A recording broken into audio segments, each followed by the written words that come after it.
नमस्कार, मैं हूं आंचल सिंह और आपका स्वागत हमारे चैनल पर। राजस्थान में राज्यपाल के फैसले के आगे अशोक गहलोत ने अब घुटने टेक दिए हैं। अशोक गहलोत राज्यपाल के फैसले पर मान गए हैं, यानी कि जिस तरीके से 3 बार प्रस्ताव राज्यपाल ने ठुकरा दिया और उन्होंने बार बार यही कहा कि 21 दिन का नोटिस आपको देना ही पड़ेगा। और अब अशोक गहलोत का यह कहना है कि जब पहली बार मैंने प्रस्ताव दिया था उससे 21 दिन बाद यानी कि 14 अगस्त को आप सत्र बुलाइए। तो जिस तरीके से 21 दिन की बात पर राज्यपाल डटे हुए थे, 4 बार अशोक गहलोत से मुलाकात भी हुई उनकी। अशोक गहलोत 4 बार उनसे मुलाकात किया, 3 बार उन्होंने प्रस्ताव पारित किया, लेकिन अब जाकर 21 दिन की नोटिस पर ही मामला तय हुआ है, यानी कि अब 14 अगस्त को सत्र बुलाया जाएगा। और जिस तरीके से अशोक गहलोत ने कैबिनेट की ओर से सत्र बुलाने के लिए 3 प्रस्ताव भेजे थे गवर्नर को और गवर्नर ने तीनों को लौटा दिया था और सत्र बुलाने से पहले 21 दिन की नोटिस की बात उन्होंने की थी। गहलोत सरकार सदन में विश्वास प्रस्ताव लाना चाहती है तो सत्र जल्दी बुलाया जा सकता है, लेकिन अगर ऐसा नहीं है तो उनके लिए 21 दिन का नोटिस देना होगा। और दूसरी तरफ अशोक गहलोत और उनका खेमा विश्वास मत के लिए इनकार करता आया है, यानी कि जिस तरीके से सत्र बुलाने की ये मांग कर रहे हैं उसमें कभी भी इन्होंने जिक्र नहीं किया कि ये प्रस्ताव विश्वास मत साबित करने के लिए बुलाया जा रहा है, क्योंकि इनको कहीं ना कहीं डर था कि अगर ऐसा करते हैं तो राष्ट्रपति शासन लागू हो सकता है। मीडिया में भी अशोक गहलोत ने कई बार इसका जिक्र, लेकिन उन्होंने प्रस्ताव में इसका जिक्र नहीं किया। कांग्रेस को ये डर है कि जैसे ही वो फ्लोर टेस्ट के लिए कहेगी, राज्यपाल कहेंगे कि सरकार अपने बहुमत के प्रति आश्वस्त नहीं है और इसलिए राष्ट्रपति शासन की सिफारिश कर सकती हैं।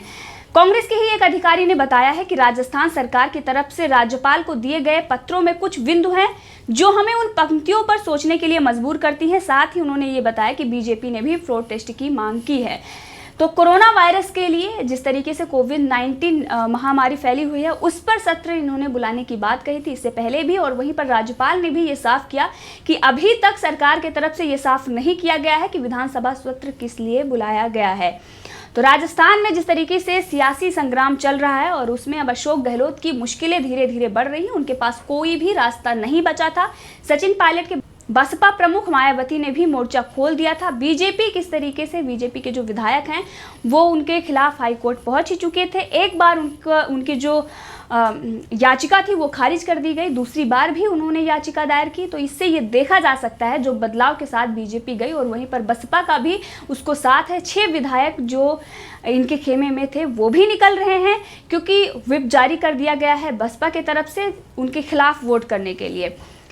19 विधायक जो सचिन पायलट के खेमे में हैं और वहीं पर जो इनके विधायक बचे हैं उनमें भी किस तरीके से असंतोष है, ये उसी बात से पता लगाया जा सकता है। उन्होंने कहा कि जो अशोक गहलोत के विधायक हैं उन्होंने इससे पहले भी बयान दिया, उन्होंने ये बताया था कि आप या तो जेल में डाल दीजिए या सत्र बुला लीजिए। तो सत्र बुलाने के लिए कितने व्याकुल हैं अशोक गहलोत और उनके खेमे के विधायक, ये इसी बात से अंदाजा लगाया जा सकता है। राज्यपाल ने जो 21 दिन के नोटिस की बात कही थी उस पर अब वो मान गए हैं और जो पहला प्रस्ताव उन्होंने दिया था उससे 21 दिन बाद 14 अगस्त को सत्र बुलाने की मांग की गई है। अब अशोक गहलोत ने उसमें जिक्र नहीं किया है कि ये विश्वास मत वो साबित करेंगे। और राजस्थान के राज्यपाल कलराज मिश्र ने इस पर बयान दिया और उन्होंने ये बताया कि मुख्यमंत्री की ओर से ये साफ नहीं किया गया है कि वो सत्र किस लिए बुला रहे हैं, ये एक सामान्य सत्र होगा या फिर विश्वास मत के लिए सत्र बुलाया जा रहा है। विधायकों द्वारा राजभवन पर धरना दिए जाने के बाद भी कलराज मिश्र का बयान आया था, उन्होंने कहा था ये काफ़ी चिंताजनक विषय है और जिस तरीके से इन्होंने धरना दिया इससे गलत मिसाल पेश हुई है। वहीं पर जो हालात हैं इस पर भी राज्यपाल ने कहा है कि अगर सामान्य हालात होते तो विधानसभा सत्र के लिए बिल्कुल भी इनकार नहीं किया जाता, लेकिन राज्य में अभी ऐसा नहीं है और इसीलिए हम सत्र नहीं बुला सकते। दूसरी तरफ राज्यपाल ने एक तरफ ये बता दिया कि उन्होंने जिक्र नहीं किया है, दूसरी तरफ इनको जिस तरीके से डर है कि राष्ट्रपति शासन की सिफारिश हो सकती है और इसीलिए इन्होंने सत्र जो बुलाने का प्रस्ताव दिया है उसमें इन्होंने रीजन नहीं बताया है। और वहीं पर जो सचिन पायलट के खेमे के विधायक हैं उनसे पूछा गया तो उन्होंने भी ये बताया कि जो सत्र बुलाया गया है उसमें हम शामिल होंगे और ये उन्होंने साफ नहीं किया है कि वो किसके पक्ष में हैं और किसके साथ खड़े हैं, क्योंकि सचिन पायलट ने जब से बगावत की है तब से लेकर अभी तक जो स्थितियां बनी हुई हैं उससे ये एक तरफ कांग्रेस आरोप लगा रही है कि वो बीजेपी के संपर्क में है, दूसरी तरफ सचिन पायलट के खेमे के विधायक और सचिन पायलट ये कह रहे हैं कि हम बीजेपी में शामिल नहीं होने वाले हैं और हम पार्टी के अंदर रहकर ही अपनी लड़ाई लड़ेंगे। पर सचिन पायलट ने जो प्रदेश अध्यक्ष राजस्थान में बने उनको गोविंद दोस्तारा को जो बधाई दी थी उसमें और जो गोविंद सिंह दोस्तारा ने उनको जवाब दिया उसमें सचिन पायलट ने ये लिखा था कि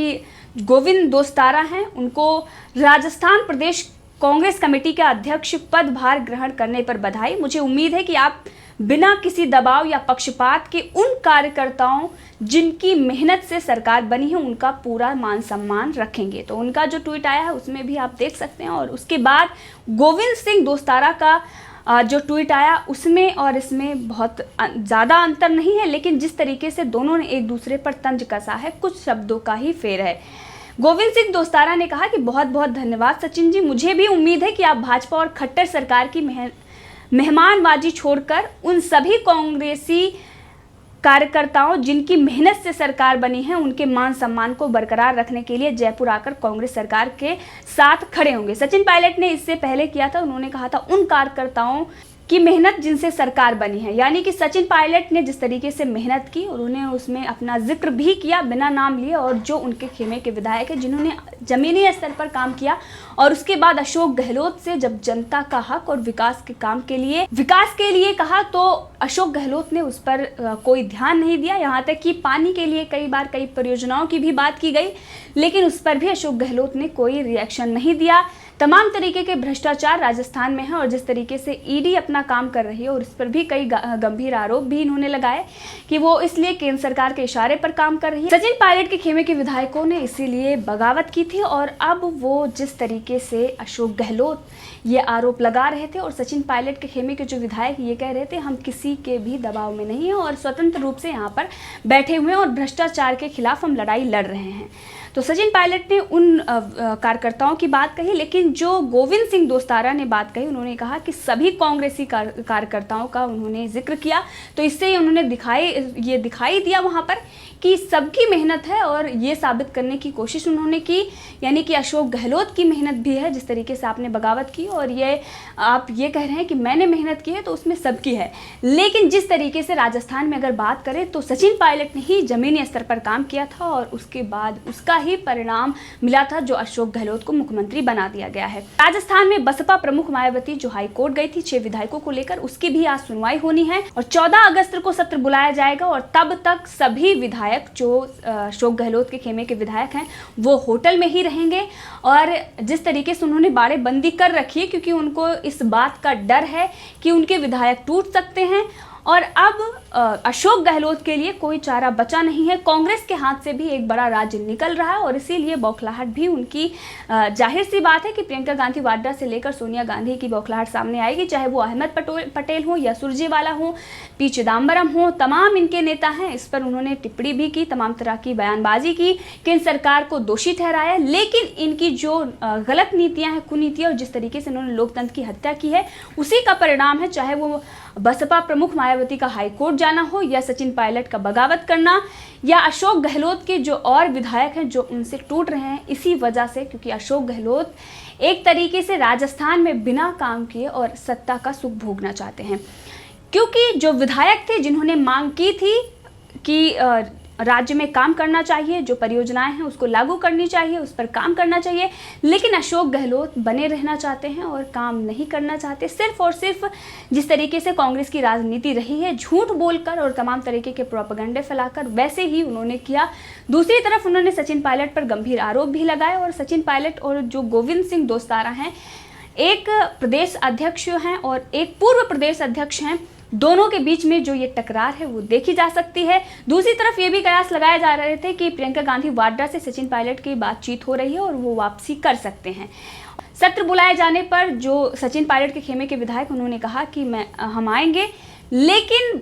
जिस तरीके के हालात हैं लगता नहीं है कि सचिन पायलट वापस आएंगे अशोक गहलोत के साथ। और वहीं पर अशोक गहलोत ने इससे पहले ये बयान दिया था कि आला कमान जो फैसला लेगा मैं उसे मंजूर करूंगा, और जो सचिन पायलट के खेमे के विधायक हैं वो माफ़ी मांगकर पार्टी में आ सकते हैं, वापस सरकार में आ सकते हैं, क्योंकि उनके पास कोई चारा नहीं। उस तरीके की वो बयानबाजी कर रहे हैं, लेकिन सचिन पायलट मुख्यमंत्री पद के लिए अड़े हुए हैं और उनके खेमे के विधायक भी यही चाहते हैं, जनता भी यही चाहती है, और अशोक गहलोत मुख्यमंत्री पद देने के लिए वो राजी नहीं है, क्योंकि पूरा ड्रामा इसीलिए उन्होंने किया है क्योंकि उनको मंजूर नहीं कि मुख्यमंत्री का पद उनके हाथ से निकले। और इसीलिए जो ड्रामा चल रहा है पूरे देश के राजभवन के सामने, किस तरीके से इन्होंने ड्रामा किया। राजस्थान में राष्ट्रपति शासन लागू होने के डर से उन्होंने वहां पर कोई ड्रामा नहीं किया, ना ही विरोध प्रदर्शन किया, लेकिन उससे पहले उन्होंने राजभवन का घेराव किया था,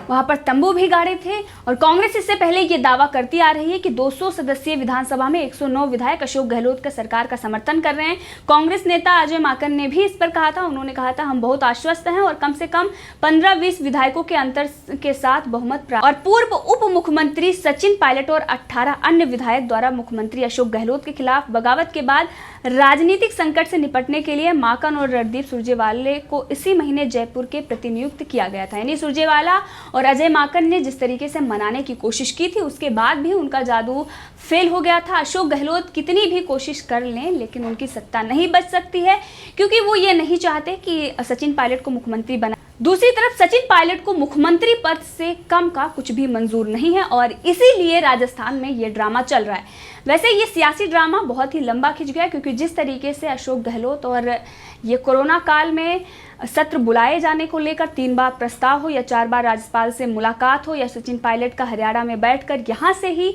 पहले तो कुछ दिन उन्हें कोई इस पर टिप्पणी नहीं की, ना तो कोई प्रतिक्रिया दी, लेकिन उसके बाद अब जो खुलकर वो सामने आ रहे हैं, इससे ये दिखाई दे रहा है कि आने वाले दिनों में जो सियासी संग्राम है वो और भी ज़्यादा सिचुएशन खराब होने वाली है, क्योंकि कोर्ट का भी अब फैसला आएगा और मायावती जो हाई कोर्ट में जो सुनवाई होने वाली है उससे भी अशोक गहलोत की मुश्किलें इतनी बढ़ गई हैं कि अब उनके पास बहुमत भी नहीं बचा है। पहले तो ये कयास लगाए जा रहे थे कि सचिन पायलट के विधायक जो उनके खेमे के विधायक हैं, उनके निकलने के बावजूद भी अपनी सरकार बचा सकते हैं, लेकिन अब ये अपनी सरकार नहीं बचा सकते, क्योंकि जो स्थिति है राजस्थान में वो बिल्कुल भी अशोक गहलोत के पक्ष में नहीं दिखाई दे रही। और इसीलिए ये कहा जा रहा है कि आने वाले दिनों में अशोक गहलोत के पास सिर्फ और सिर्फ इस्तीफा देने के अलावा कोई रास्ता नहीं बचेगा। इस मुद्दे पर आप भी अपनी राय रख सकते हैं, कमेंट करके जरूर बताएं। अगर आपने अभी तक चैनल को सब्सक्राइब नहीं किया है तो कर लें, ताकि हर अपडेट आप तक पहुंचती रहे।